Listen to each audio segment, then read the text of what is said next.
वल्क़लमि वमा यस्तून। नाज़रीन अस्सलामु अलैकुम वरहमतुल्लाहि वबरकातुहू। सीधी बात की ताज़ा तरीन खबरों में आपका इस्तकबाल है। ये सबसे पहले आज की सुर्खियों पर नजर करते हैं। सफा बैतुल माल इंडिया शाख शिमोगा के ज़ेर एहतिमाम कुल रियासती तरबियती प्रोग्राम का कामयाबी इनेकाद, उलमाए किराम की शिरकत में मौलाना लुत्फुल्लाह का पुरमग़ज़ खिताब। मुजफ्फरपुर शेल्टर होम मामला, CBI ने बताया बच्चियों को फहशगानों पर नचाया, मेहमानों ने रेप किया। टैक्सी ड्राइवर यूसुफ ने सयाह का 87,000 का मोबाइल फोन लौटाकर पेश की ईमानदारी की नई मिसाल। अलीगढ़ मुस्लिम यूनिवर्सिटी का नाम तब्दील करने की अर्जी सुप्रीम कोर्ट में खारिज। बड़ी खबर, अनिल अंबानी के खिलाफ सुप्रीम कोर्ट ने जारी किया नोटिस। नसीरुद्दीन शाह की हिमायत में अमृता सिंह ने भी दिया बयान, कहा जो कुछ हो रहा है वो काबिल एतराज। दी एक्सीडेंशियल प्राइम मिनिस्टर के डायरेक्टर से जुड़ी कंपनी पर हिंदुस्तान के बाद अब ब्रिटेन में भी टैक्सेस की हेराफेरी का इल्जाम। पुलिस आपकी दुश्मन है, इसको निशाना बनाइए, बीजेपी लीडर का बयान। कहां है अच्छे दिन, 1 साल में 1 करोड़ लोगों ने खो दी नौकरी। काम चलाने के लिए करनी पड़ती है चोरी, तनख्वाह से नहीं चलता खर्च, बीजेपी रहनुमा का मुतनाज़ा बयान। मेघालय गैर कानूनी कानकनी में एक और हादिसा, 2 अफराद हलाक। HAL की माली सूरत हाल इंतहाई खराब, वजीर दिफा पर झूठ बोलने का इल्जाम। इसराइल का गजा पर फिजाई हमलों का सिलसिला जारी।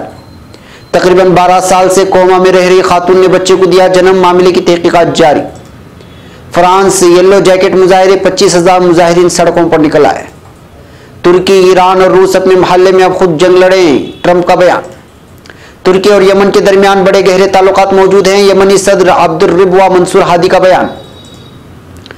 इंसानों की तिजारत नतीजा जिनसी गुलामी, मुतासरीन में खवातीन की अक्सरियत।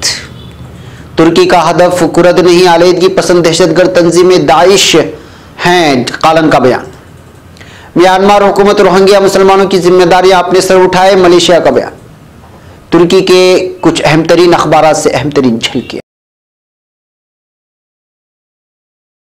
नाज़रीन अस्सलामु अलैकुम वरहमतुल्लाहि वबरकातुहू। सीधी बात की ताज़ा तरीन खबरों में आपका इस्तकबाल है। मैं अंसार असीस नतवी आज की खबरों की तफसीलात लेकर आपकी खिदमत में हाजिर हूँ। नाज़रीन, तफसीलात में जाने से पहले आपको इत्तला कर दूँ कि आज का प्राइम टाइम शाये हो चुका है, जो अहम तरीन मौजू पर जिसमें गुफ्तगू शुनीद हुई है, अहम तरीन चुपता हुआ तबसरा है। साल 2018 में कश्मीर में किस अंदाज में खूनी खेल खेला गया, उसकी सारी तफसीलात और जानकारी दी गई है। खुद भी देखें, दूसरों को भी इसकी लिंक शेयर करें, और जिन लोगों ने हमारे चैनल को सब्सक्राइब नहीं किया है वो पहली फुर्सत में कर लें। चलिए नाज़रीन, तफसीलात की जानिब बढ़ते हैं। पहली खबर कर्नाटक की शिमोगा से है। छोटे से छोटे भी खिदमत कल्ब के अमल को छोटा और हकीर न समझिए। कोई तुम्हें सिर्फ उंगली से भी रास्ते की रहनुमाई कर दे तो उसकी अपनी हैसियत और वक़ार है। उलमाए किराम मखदूम होते हैं और सफ़ा बैतुल माल इंडिया से जुड़े बेशतर अराकीन और जिम्मेदारान उलमाए किराम हैं। तो सोचिए कि मखदूम अगर खादिम बन जाए तो फिर उसका दर्जा क्या होगा। इन बातों का इजहार मौलाना लुत्फुल्लाह इमाम खतीब मस्जिद कुद्दूस शाह साहब ने किया है। वो कल यहाँ माफ़ कीजिएगा मस्जिद कादरिया के इमाम खतीब हैं। उन्होंने किया वो कल यहाँ कर्नाटक के शिमोगा ज़िले में मुनाकिदा सफ़ा बैतुल माल इंडिया में, जो कि हिंदुस्तान का मशहूर और मारूफ फलाही और इमदादी इदारा है, उसकी रियासती सतह के तरबियती कैंप में मौजूद सैकड़ों उलमा और अराकीन से खिताब फरमा रहे थे। मेहमान खुसूसी के तौर पर शिरकत फरमा मौलाना मौसूफ ने खिदमत खल्क से किस कदर खुदा राजी होता है उसकी तशरीह कुरान और हदीस और सीरत के हवाले से बेहतरीन अंदाज में पेश किया। मौलाना मौसूफ ने कहा कि इख्तिलाफात को आज हम अदावत के लिए इस्तेमाल कर रहे हैं, जिसकी वजह से बड़ी बड़ी जमातें और तहरीकें टूट फूट का शिकार हैं। इस वजह से इख्तिलाफात को इल्मी इख्तिलाफात तक महदूद रखकर हर एक दूसरे को इज्जत के मकाम से देखे तो फिर उम्मत में इत्तेहाद पैदा होगा। मलूज रहे कि इस इजलास में कर्नाटक के तमाम अजला और शहरों से नुमाइंदे आए हुए थे, जहां सफ़ा की शाखें चलती हैं और हर एक शाख के नुमाइंदे ने सफ़ा बैतुल माल के क़याम की वजूहात और उसमें आने वाले अड़चनों के अलावा किस तरह हिंदू मुस्लिम गरीब भाइयों और बहनों तक इसका नफ़ा पहुँचा रहे हैं और किस अंदाज में मेहनत कर रहे हैं, इस पर उन्होंने रोशनी डाली। सफ़ा बैतुल माल के बानी व सदर मौलाना गियासुद्दीन रशादी दामद बरकातुहू, जो एक 100 से ज़ायद किताबों के मुसन्निफ भी हैं, उन्होंने इस मौके पर वक्तन फ़वक्तन नुमाइंदों की हौसला अफजाई करते हुए आखिर तक बेहतरीन अंदाज में निज़ामत के फ़राइज़ अंजाम दिए और आखिर में अपने खिताब में खिदमत खल्क़ के जज्बे को उभारने और मज़ीद इसमें निखार लाने और एक मुनज़्ज़म सिस्टम के तहत चलाने के लिए शुरका को उभारा और इखलास तक़वे का दामन थामे रखने की तलक़ीन करते हुए कहा कि हिंदुस्तान भर में अगर इदारा अपनी खिदमत अंजाम दे रहा है तो ये इदारे या अफराद का कमाल नहीं बल्कि उन हजारों लाखों बेकस, मजबूर और लाचार, बेवा और यतीम बच्चे और आवाम की दुआएं हैं जिसकी वजह से ये शजर हर साल फलता फूलता जा रहा है। इजलास मौलाना लुत्फुल्लाह साहब की दुआ या कलिमात पर करीब 2 बजे अपने इख्तिताम को पहुंचा।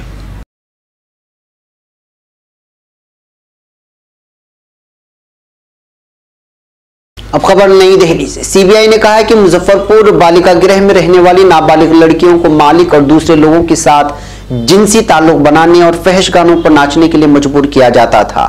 एनडीटीवी की खबर के मुताबिक सीबीआई ने 73 सफहात की चार्जशीट दाखिल की है जिसमें बताया गया है कि कैसे बालिका गृह के मालिक ब्रजेश ठाकर ने लड़कियों को खुले कपड़े पहनने, भोजपुरी गानों पर नाचने, नशा करने और मेहमानों के जरिए रेप करने के लिए मजबूर किया। ठाकर और दीगर 20 के खिलाफ पॉक्सो के तहत दर्ज किया गया है और चार्जशीट दाखिल की गई है। ब्रजेश ठाकर को मुबैना तौर पर बिहार के कई सियासी रहनुमाओं, खासकर जनता दल यूनाइटेड का करीबी माना जाता है। सुप्रीम कोर्ट ने मुजफ्फरपुर बालिका गृह मामले की सुनवाई करते हुए उनको एक बहुत असर रसूख वाला शख्स कहा था।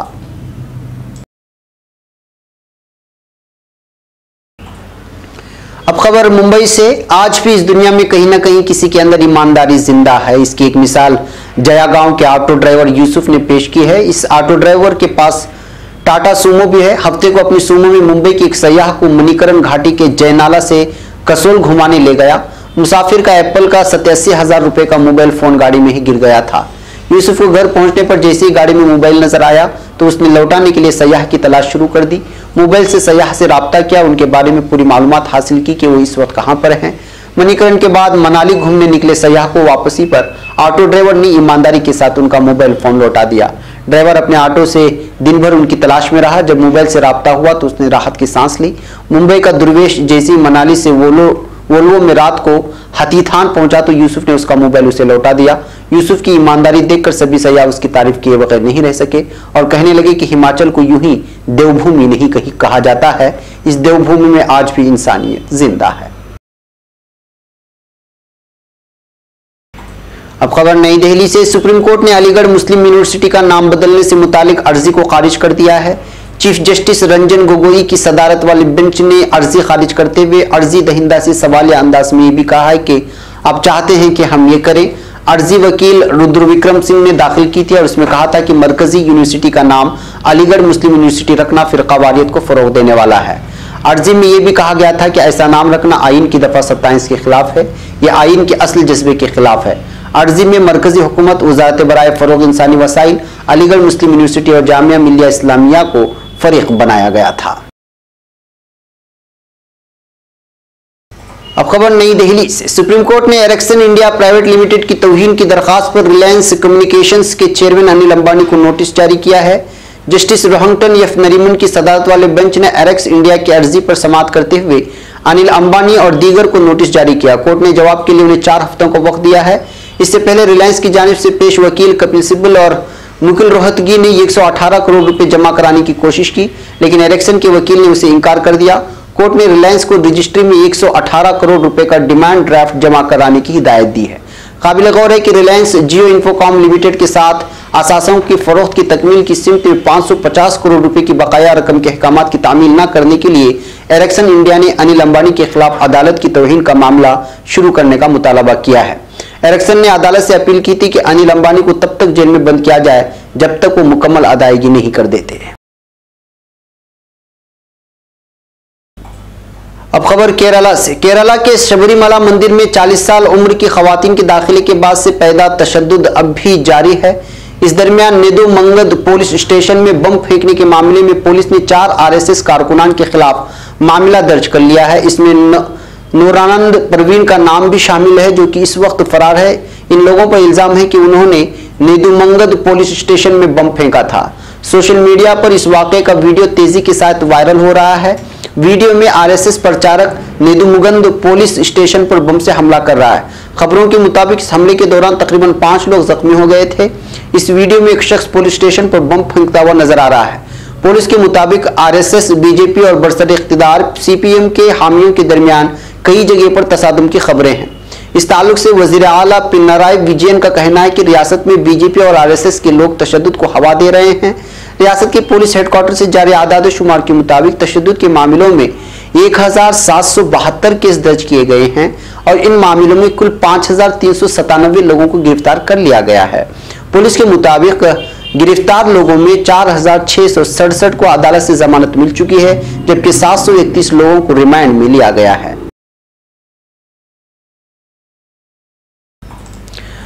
अब खबर मुंबई से। नोबेल इनाम से नवाजे जा चुके माहिर मईशत अमर्त्य सेन ने अदाकार नसीरुद्दीन शाह की हिमायत करते हुए कहा है कि उन्हें परेशान करने की कोशिश की जा रही है जो दुरुस्त नहीं है।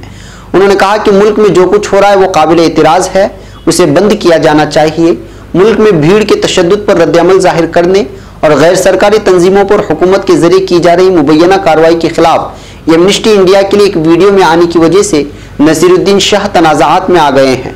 वीडियो में नसीरुद्दीन शाह ने कहा था कि जो हुकूक का मुतालबा कर रहे हैं उन्हें कैद किया जा रहा है। अमर्त्य सेन ने आगे कहा कि हमें अदाकार को परेशान करने की इस तरह की कोशिशों के खिलाफ आवाज उठानी चाहिए। मुल्क में जो कुछ हो रहा है वो काबिल एतराज है और उसे जरूर रोका जाना चाहिए। अब खबर नई दिल्ली से। The accidental prime minister film के डायरेक्टर विजय रत्नाकर से जुड़ी company VRG digital corporation private limited को न सिर्फ हिंदुस्तानी टैक्सेस कवानीन की खिलाफ वर्जी के इल्जामात का सामना करना पड़ रहा है, बल्कि कुछ घरेलू फर्मों के साथ ब्रिटिश फिल्म इंस्टीट्यूट को धोखा देने और यूके में टैक्सेस रियायत का दावा करने के लिए मुबैना तौर पर हेरा फेरी के लेन देन में शामिल होने का भी इल्जाम है। इंडियन एक्सप्रेस के जरिए देखे गए अदालती दस्तावेजों से ये जानकारी सामने आई है। ब्रिटिश फिल्म इंस्टीट्यूट फिल्म के सर्टिफिकेशन के लिए ब्रिटेन की अहम एजेंसी है। यूके यानी क्रिएटिव इंडस्ट्री टैक्स रियायत के तहत ब्रिटिश हुकूमत ऐसी लायक फिल्मों के लिए 25% तक टैक्सेस में रियायत देती है। अब खबर मगरिबी बंगाल से। मगरिबी बंगाल में बीजेपी लीडरों के मुतनाज़ा बयानात का सिलसिला लगातार तेज होता जा रहा है। लोकसभा इंतखाबात जैसे जैसे करीब आते जा रहे हैं, बयानात में तलखी और तशद्दुद के अनासिर भी बढ़ते जा रहे हैं। ताज़ा बयान 6 जनवरी का है, जिसमें मगरिबी बंगाल बीजेपी लीडर कालोसोना मंडल ने पार्टी कारकुनान से पुलिस को निशाना बनाने की तलकीन कर डाली है। कालोसोना ने रियासती पुलिस को लोगों के दुश्मन करार देते हुए कहा कि अगर लोग टीएमसी तृणमूल कांग्रेस कारकुनान की जगह पुलिस को नुकसान पहुंचाएंगे तो उन्हें कुछ भी नहीं होगा। बेरभूम जिले में मुनक़िदा एक तकरीब के दौरान कालोसोना ने यहां तक कह दिया कि टीएमसी कारकुनान को नुकसान मत पहुंचाइए वरना आपके खिलाफ कानूनी कार्रवाई होगी, मामला दर्ज हो जाएगा।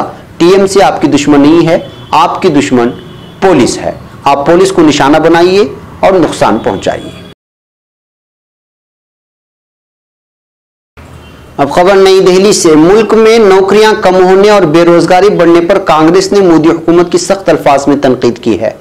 कांग्रेस के तर्जुमान मनीष तिवारी ने सहाफियों से खिताब करते हुए मोदी हुकूमत को नौकरियों के मुद्दे पर आड़े हाथों लिया। उन्होंने हुकूमत से पूछा कि मोदी जी ने हर साल 2 करोड़ लोगों को नौकरी देने का वादा किया था, लेकिन नौकरियां बढ़ने के बजाय कम हो रही हैं।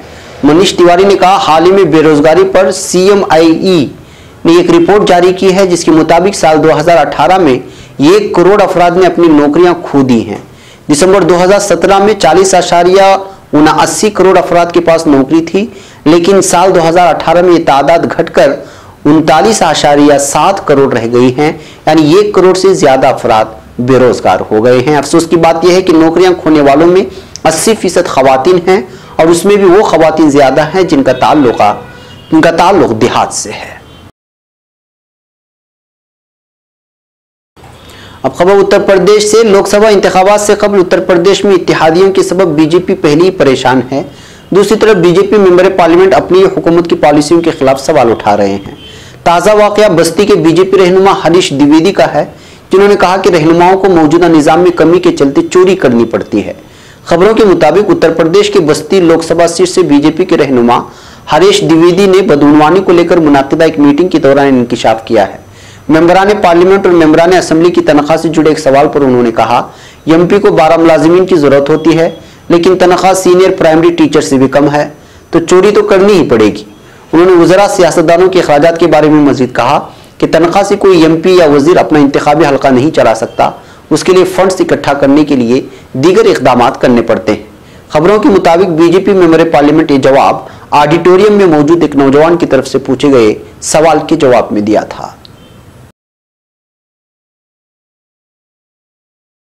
अब खबर मेघालय से। मेघालय के कोयले की कान में पानी भरने से फंसे 15 मजदूरों का अब भी पता नहीं चल सका है। तो वहीं दूसरी तरफ रियासत में एक और कान में हादसा हो गया जिसमें 2 मजदूरों की मौत वाक़ई हो गई है। बताया जा रहा है कि एक गैर कानूनी कोयले की कान थी जहां पर तकरीबन 15 मजदूर कोयला निकालने के काम में मसरूफ थे। इस वाक़े पर मशरकी जेंतिया हिल्स पुलिस का कहना है कि ऐसा लग रहा है कि वो लोग महलूक कोयला निकालने की कोशिश कर रहे थे, उसी वक्त एक पत्थर उन लोगों पर गिर पड़ा था।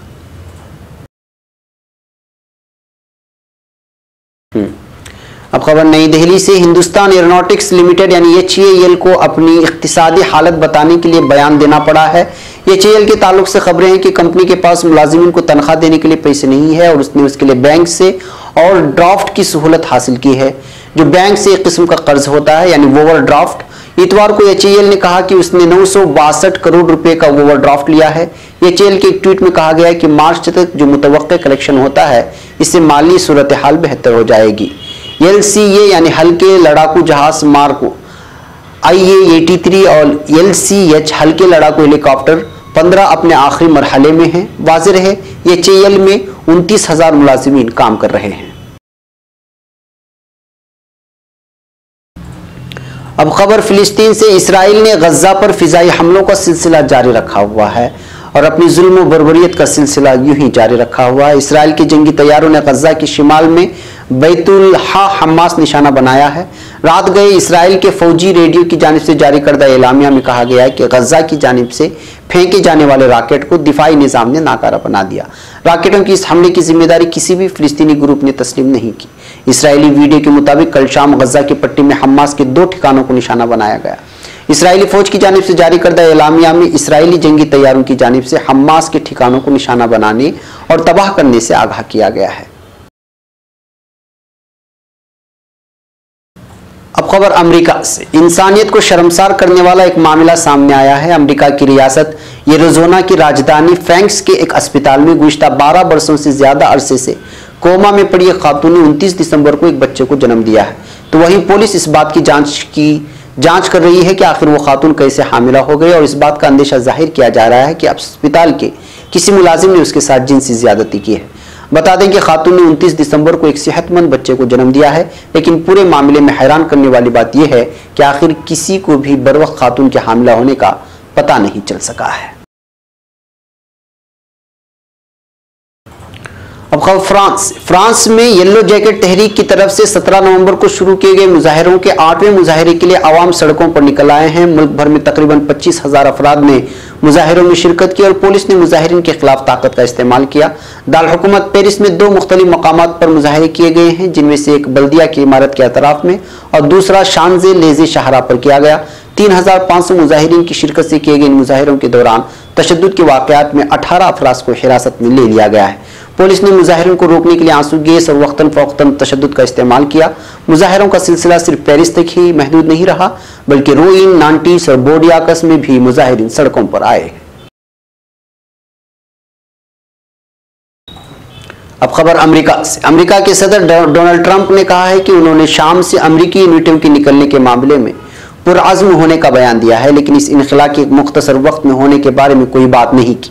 ट्रंप ने व्हाइट हाउस में अखबारी नुमाइंदों के साथ बात करते हुए शाम से इनखला के बारे में बयान दिए। उन्होंने कहा कि जब उन्होंने ओहदे सदारत संभाला तो शाम और इराक का एक बड़ा हिस्सा दाइश के जेर कंट्रोल था, लेकिन इनके अहद में इराक से दाइश का मुकम्मल सफाया हो गया। ताहम शाम में अभी थोड़ी तादाद में दाइश मौजूद है। ट्रंप ने कहा है कि हम अब शाम से निकल रहे हैं, लेकिन मैंने ये कभी भी नहीं कहा कि ये इनखला बहुत तेज रफ्तार होगा। उन्होंने कहा कि अब इलाकाई ममालिक का दाइश के खिलाफ जंग करना जरूरी है। रूस और ईरान दाइश से हमसे कहीं ज्यादा नफरत करते हैं। अब खबर यमन से। यमन के सदर अब्दुर्रब व मंसूर हादी ने कहा है कि तुर्की और यमन के दरमियान बड़े गहरे ताल्लुकात मौजूद हैं।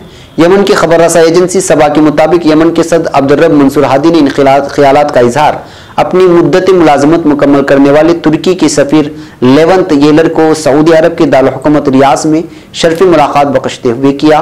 उन्होंने कहा कि सफीर एलर की अपनी दौरे मुलाजमत के दरमियान दोनों ममालिक के दरमियान ताल्लुकात को मजबूत बनाने के लिए की जाने वाली कोशिशें काबिल सताइश हैं और दोनों ममालिक के दरमियान बड़े देरीना ताल्लुकात कायम हैं।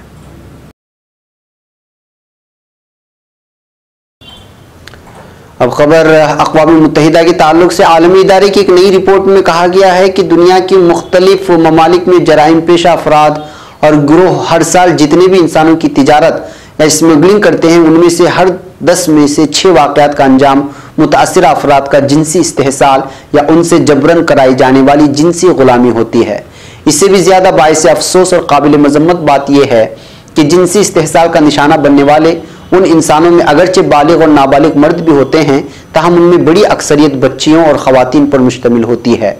ऑस्ट्रिया की दारुल-हुकूमत वियना में कायम अक़वाम मुत्तहिदा के मंशियात और जराइम की रोकथाम के दफ्तर UNODC के जारी करदा आदाद-ओ-शुमार के मुताबिक 2016 में करीब 25,000 अफराद इंसानों की तिजारत करने वाले गिरोहों के हत्थे चढ़े और ये तादाद इससे एक साल कबल 2015 के मुकाबले में कहीं ज़्यादा थी। UNODC के मुताबिक इन वाक़यात की तादाद में इजाफे की एक वजह यह भी है कि अब दुनिया के कई खित्तों में माजी के मुकाबले में ऐसे जराइम का पता चलाने और उनकी रोकथाम के इंतजामात कदर बेहतर बनाए जा चुके हैं। फिर भी बहुत तशवीश की बात यह है कि दुनिया के वो 45 ममालिक जो अपने यहाँ इंसानों की तिजारत से मुतालिक बाकायदा आदाद-ओ-शुमार हर साल जारी करते हैं, उनके डेटा के तजज़िये से पता चलता है कि 2016 तक ऐसे जराइम की शरह में 2011 के मुकाबले में 39% का इजाफा हो चुका है। अब खबर तुर्की से। तुर्की के सदारती दफ्तर के तर्जुमान इब्राहिम कालन ने कहा है कि यह दावा कि तुर्की कुर्दों को हदफ बना रहा है निहायत गैर मंतिकी है। तुर्की का हदफ अलहदगी पसंद दहशतगर्द तंजीमें दाइश और PKK YPG हैं। इब्राहिम कालन ने अमेरिका के सदर डोनाल्ड ट्रंप के मुशीर बराए कौमी सलामती जॉन बोल्टन के बयानात का जायजा लेते हुए कहा है कि एक दहशतगर्द तंजीम के कुर्दों की नुमाइंदा होने का दावा करना सबसे पहले हमारे कुर्द भाइयों की तौहीन के मुतरादिफ है। उन्होंने कहा है कि PKK और उसकी शामी शाखियों यानी YPG और PYD के खिलाफ तुर्की की जद्दोजहद का एक मकसद कुर्दों को इस दहशतगर्द तंजीम के जुल्म सितम और दबाव से बचाना भी है। अब खबर मलेशिया से। मलेशिया के नायब वज़ीर आज़म वान अजीज़ा वान इस्माइल ने म्यांमार इंतज़ामिया से रखाइन मुसलमानों की जिम्मेदारी उठाने की अपील की है। मलेशिया की इंटरनेशनल इस्लामिक यूनिवर्सिटी में रखाइन मसले पर बात करने वाले वान अजीज़ा ने वाज़ेह किया कि म्यांमार इंतज़ामिया रखाइन सूबे के रोहिंग्या मुसलमानों को शहरियत नहीं दे रही और नस्ल सफाई से राह फरार इख्तियार करने वाले मुहाजिरीन की एक कसीर तादाद की जिम्मेदारी मलेशिया ने अपने सर उठाई है। उन्होंने इस बात पर जोर दिया कि म्यांमार हुकूमत को अपने शहरियों की देखभाल की जिम्मेदारियां किसी दूसरे मुल्क के सर पर नहीं छोड़नी चाहिए। आलमी बरादरी को चाहिए कि वो म्यांमार हुकूमत पर रोहिंग्या मुसलमानों की हुकूक की फराहमी के लिए दबाव डाले। हुकूमत मलेशिया की इस मुल्क में पनाह लेने वाले रखाइन मुसलमानों की सेहत, तालीम और रोजगार के मौके फराहम करने के लिए हर मुमकिन कोशिशें सर्व करने का इशारा देने वाले वान अजीज़ा ने बताया कि हुकूमत और शहरी फलाही तंजीमों के दरमियान बाहमी ताउन रोहिंग्या वालों के लिए इमदादी सरगर्मियों को तवील मुद्दत में आगे बढ़ाने में मुआवनत फराहम कर सकता है। नाज़रीन, अब कुछ अहम तरीन खबरें तुर्की के अखबारात से हैं। रोजनामा स्टार दुनिया की नजरें एर्दोगान पुतिन मुज़ाकरात पर की उन्वान से लिखता है कि तुर्की के सदर रजब तैयब एर्दोगान और रूस के सदर व्लादिमीर पुतिन के दरमियान 2019 के पहले मुज़ाकरात इस माह मुनक़िद किए जाने की तवक्को की जा रही है। माह जनवरी में सदर एर्दोगान रूस का दौरा करेंगे और रूस के सदर व्लादिमीर पुतिन से शाम की सूरत हाल समेत S-400 दिफाई मिसाइल सिस्टम, दो तरफा ताल्लुकात और इलाकाई सूरत हाल पर बातचीत किए जाने की तवक्को की जा रही है। रोजनामा यानी शफक मंबज के अवाम का मुतालबा हमें असद के रहमो करम पर न छोड़ा जाए कि उन्वान से लिखता है कि अमेरिका की पुष्टपनाही हासिल करने वाली दहशतगर्द तंजीम PKK, YPG और असद इंतजामिया के जुल्म से तंग आए हुए शामी बाशिंदे तुर्की के फौजी ऑपरेशन के आगाज के मुंतजर हैं। शाम के मुख्तलिफ इलाकों से तुर्की हिजरत करने पर मजबूर शामी बाशिंदे बशार असद के बड़े पैमाने पर कत्लेआम शुरू करने के खदशात में मुब्तला हैं, इसलिए वो अब भी तुर्की ही में रहने को तरजीह दे रहे हैं। रोजनामा सबह ऑटोमोबाइल बरामदात में तारीखी रिकॉर्ड के उन्वान से लिखता है कि तुर्की की ऑटोमोबाइल इंडस्ट्री ने गुज़िश्ता साल अपनी बरामदात में इजाफा करते हुए 31.6 बिलियन डॉलर की बरामदात की हैं, जो जमहूरिया तुर्की की तारीख में नया रिकॉर्ड है। तुर्की की ऑटोमोबाइल इंडस्ट्री गुज़िश्ता कई सालों से मुसलसल रिकॉर्ड कायम करती चली रही है। हर साल इसकी बरामदात में मुसलसल इजाफा होता जा रहा है। रोजनामा खबर तुर्क अनकरा से रूम को बराह रास्त परवाजें के उन्वान से लिखता है कि ब्रिटिश तुर्किश एयरलाइन 60 साल की तवील अरसे बाद दारुल-हुकूमत अन्कारा से इटली के दारुल-हुकूमत रोम के लिए बराह रास्त परवाज़ों का आगाज़ कर रही है। दारुल-हुकूमत अन्कारा से माह जनवरी में बरतानिया जॉर्जिया के लिए भी बराह रास्त परवाज़ों का आगाज़ किया जा रहा है।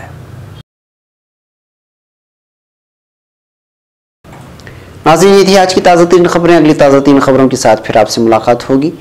इजाज़त से पहले आपसे अपील है कि जिन लोगों ने हमारे चैनल को सब्सक्राइब नहीं किया है वो ज़रूर कर लें, और आज का प्राइम टाइम शाये हो चुका है, उसको ज़रूर देखें, और हमारे वीडियोस की लिंक को अपने दोस्तों, अहबाब और व्हाट्सएप के ग्रुप्स में शेयर करना हरगिज़ न भूलें। हमें यहाँ पर इजाज़त दें। अस्सलामु अलैकुम रहमतुल्लाहि व बरकातुहू।